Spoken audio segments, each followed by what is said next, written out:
Beautiful. There it goes. Okay. And so, excellent. So then we've prepared a couple of questions for you, Glenda. I mean, we're generally just interested in your thoughts and whatever you have to share with us about the laneway. But maybe I'll pass it over to Samantha and she can start off with our first few questions. All right, thank you.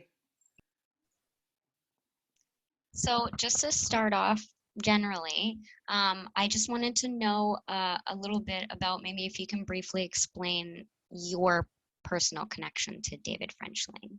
All right. I was David French's partner. We have a daughter together and lived on Brunswick Avenue, bordering David French Lane. Wasn't called that when I first moved in, of course. I moved in 1999, I guess, onto Brunswick, and still live there now. I'm in Saskatchewan at the moment, but I still live on Brunswick. Um, David died in 2010. He was a playwright. He has 12 published plays and some unpublished ones as well that are quite well done. He lived there actually from the mid 70s in that same apartment on Brunswick Avenue. And he used to sit at the kitchen table and write. And so he looked out at the laneway uh, for much of the day, every day. Um, After he passed, our downstairs neighbor, Jan Mashinsky, was on the Harvard Village Association, and they were naming the laneways, and he suggested that it be named after David, and we were very honored by that, and I'm sure David would have been too. We had a nice laneway ceremony in June of 2014, and a lot of David's family members and friends attended, and we went to Poppers afterwards for some food and chat, and so that was really nice. Um, my daughter grew up there. She was, that's her only home that she's known. She's 19 now, and we spent a lot of time in the laneway. I think particularly during COVID lockdowns, it was our daily kind of walk through. We also have two neighbors we love who have dogs, and Mary walked the dogs quite frequently, and that was, down David French Lane for at least one part of the journey. Um, what else can I say? I guess when I first moved in, that was before the art had begun happening, and it was, a prosaic alleyway.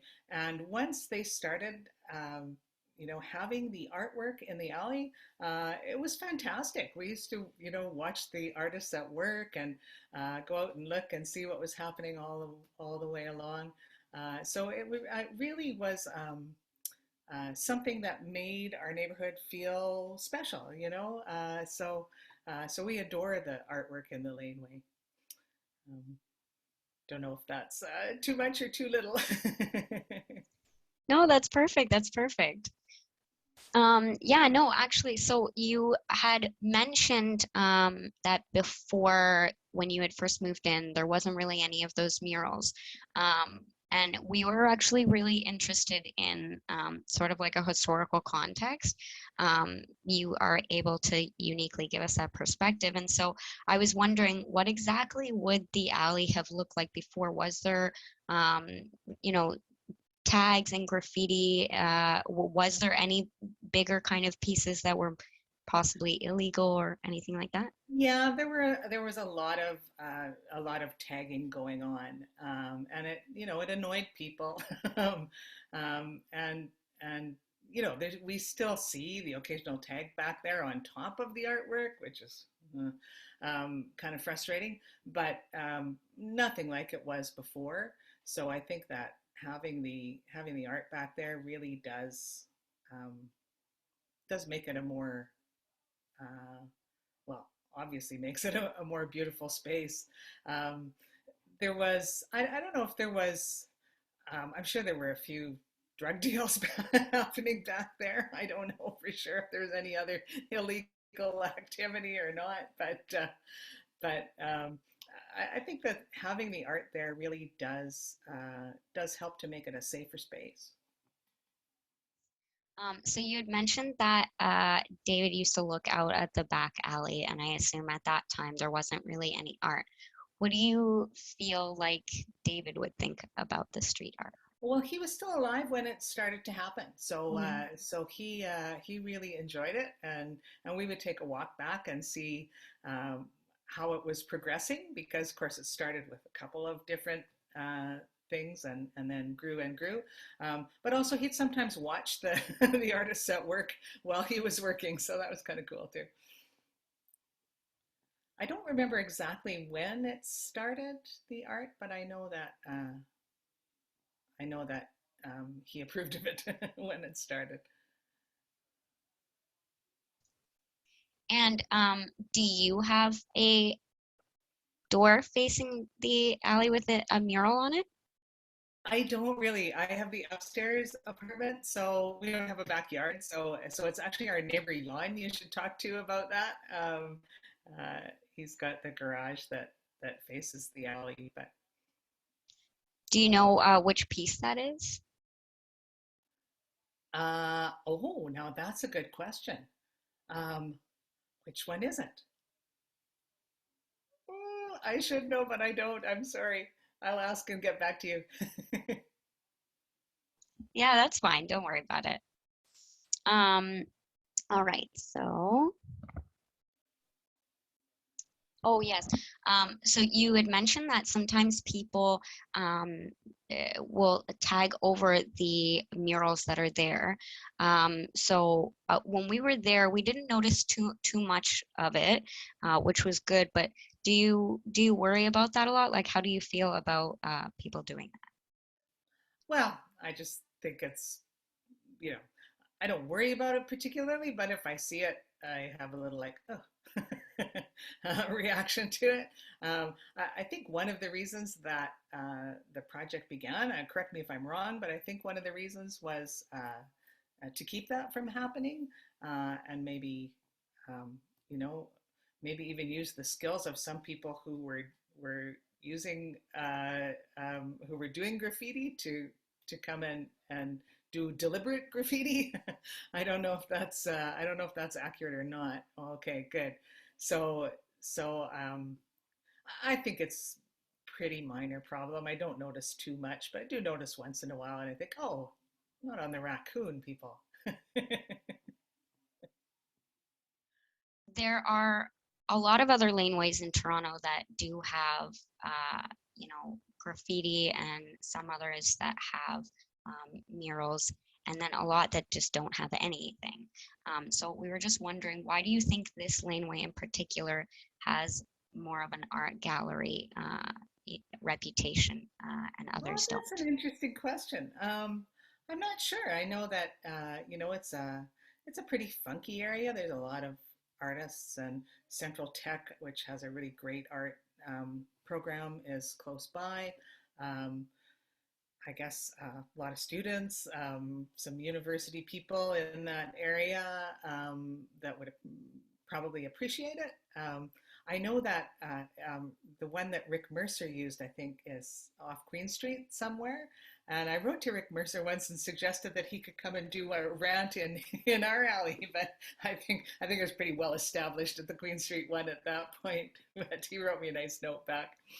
Um, yeah, I'm not sure. It's interesting how that happens, isn't it? A neighborhood will kind of take to something and embrace it, and then it just grows. Um, I love that neighborhood. We at one point decided maybe we should move and find some place where we could buy, and we just could not find another neighborhood that we liked as well. So there we are still. I've just recently moved to the annex myself, and I really do Oh, quite enjoy it. When you say it's a funky neighborhood, that really is a perfect way to describe it, I think.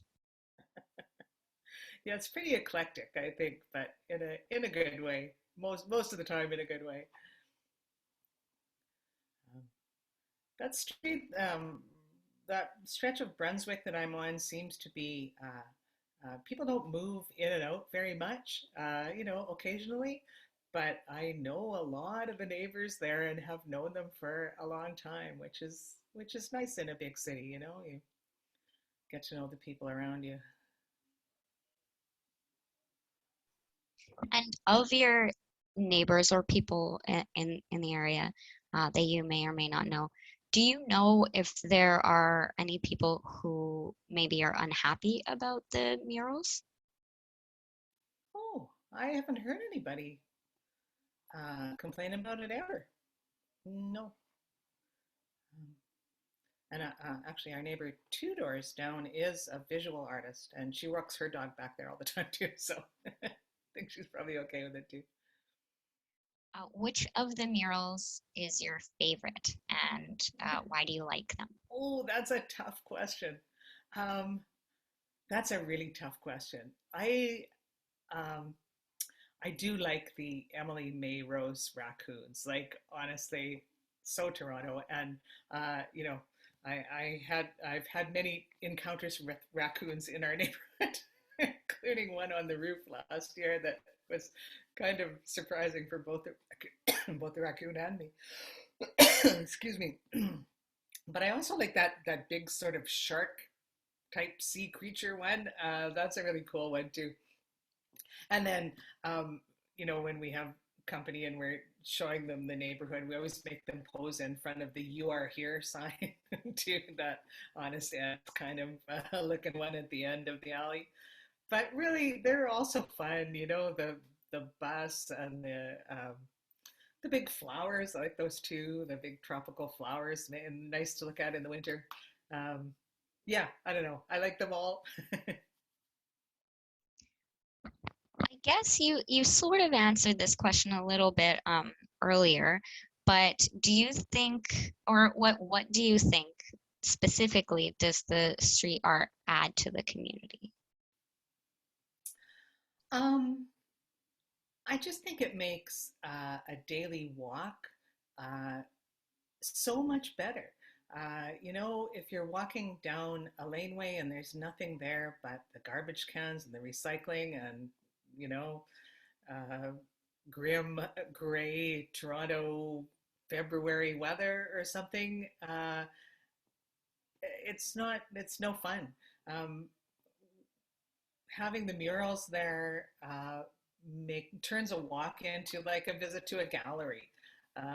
You can stop and appreciate it. You can take pictures. You can contemplate. Some of them have words as well as images. You can stop and think about what they're trying to say. And I do think that it makes it feel safer and um, more friendly. I guess that's not the word I want, but I really do think that it adds something almost indefinable to the neighborhood. I think it's like a little hidden treasure that's back there that not a lot of us, not a lot of people probably know about, but the people who do know really appreciate. Right? Yeah, I was just gonna ask if you guys had any additional questions you wanted to add. Well, maybe this is a good chance. I do. I have a question. I love the way that you describe it as a hidden gem in the city, Glenn. I think you're absolutely right. I had been down there before. I think last March was the first time I visited the laneway and came around the corner and just it was just shocking, right? It's surprising. It was so beautiful, colorful, and every step, and then they sort of like reveal themselves as you walk by. I mean, it was really surprising to me. And so when you were saying just now about the laneway feeling safer, I thought that was a really interesting reflection, right? This idea that the street art gives it that feeling, and I totally see where you're coming from, though. It has that sense, right?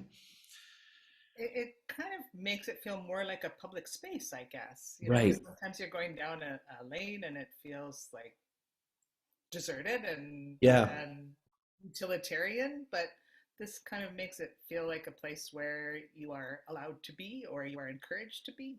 Right, right, right. There's something there that I guess is intended for people to see, and so it adds this kind of feeling of, it's more visible, because it's intended to be that, right? It's really it was really surprising to me, and I agree with you on the Emily May Rose raccoons are just awesome. Glenda, I wanted to ask you as well. We noticed that there was some construction going on in the laneway. Yeah, and I don't know, Samantha or Anne, if you were by there, did you notice if they were redoing the garage or the laneway facing parts of that property? I guess my question is, are you worried that people won't keep it up or that it might fade? I'm a little bit worried about that. Yeah, it's. I think they've been very good Mm, at restoring things that need help. But yeah, I am a little. I'd be sad to see it go for sure. yeah, Um, I haven't been home now for a while. I've been in Saskatchewan for a while with my parents here, so I don't know about the construction. But yeah, I hope they yeah. save the art. Yeah, yeah, where it is. But there's another a garage on a nearby laneway. I'm not sure exactly where it is. That's been painted white, and it says "No graffiti, please," or "No." No mural or no street art. I'm not sure exactly what the phrasing is, but it's painted perfectly white. Um, I just thought it was such a strange thing in that neighborhood, to have this in your as your contribution to this space, right? Yeah, isn't that funny? It's like it's a like an artistic statement of some It kind. is, right? Almost, Yeah, it yeah, seems yeah, a bit yeah. like an invitation for graffiti artists, doesn't it? If you've got Yes. a sign saying no graffiti, it's That like, Yeah, I know, I know, I know, I know. And the artist that we were talking to, the graffiti writer, he knows of it. He's and but he says, you know what, for him, no problem. They just keep walking by. But there was some respect there. He was saying that as a graffiti writer, he wouldn't write over any of the murals. That he respects the work of these artists, and so do you see a lot of, I guess you don't see a lot of graffiti tagging and things over these murals, do you? no, no. And I Mm. think that was one of the intentions when Okay. they got in the project was that, graffiti artists are artists and artists would respect other artists' work. Uh, Uh, so I every once in a while I see something and I think, darn it. But not, right. it's certainly not as prevalent as it was before. Yeah. And it's usually fixed pretty quickly, I think. Well, that's what I was going to just say. Yeah, the street artist we talked to said that she goes back and occasionally touches up. All right. Oh, that's great. Yeah. Yeah, whenever Yeah, we there's see people out there sometimes doing that. It's cool. yeah, yeah. So there's some maintenance, ongoing maintenance of these things. It's really nice. All right. Glenda, do you have any other thoughts you'd like to share with us, or I don't think so. Just that I think it's so wonderful that you're doing this project. What a fun thing to study and think about. And yeah. congratulations. Oh, amazing. If we come up with any sort of follow-up questions, can Samantha email you with, Absolutely. yeah, Sure. all right. Yeah. No Perfect. problem at all. All All right. right. I think we're all Well, set. very nice meeting you all.